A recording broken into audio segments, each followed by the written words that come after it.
başındayım.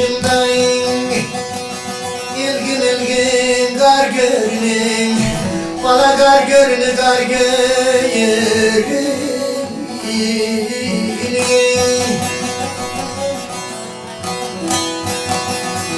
Benim de sınır köyüm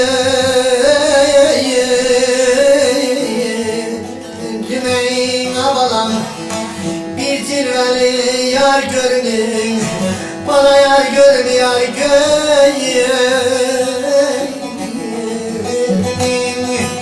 Böyle bir cilveli yar görünün, bana yar görünü yar görünün.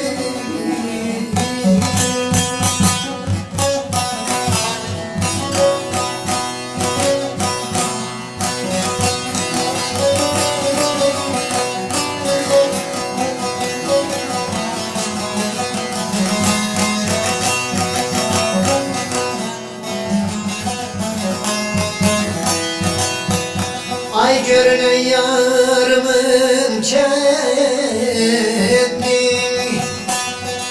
şekerden şirindir kandın.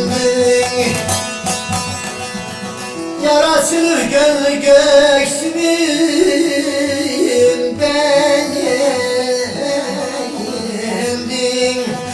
Arasından nar görünün, bana nar görünün nar görünün.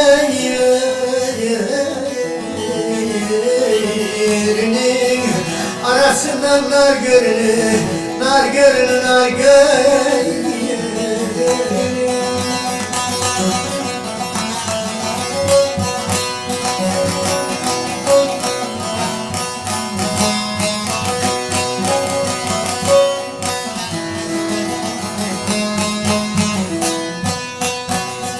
Ay yüce dağların dumanı, Koçit kesmez gümanın, koçit kesmez gümanın.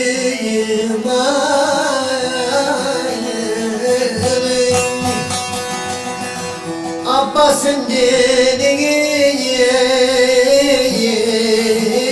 imanı balacak, perim zülfün var görünüm, böyle perim zülfün var görünüm, var görünüm. Ay bana perim zülfün var görünüm, var görünüm.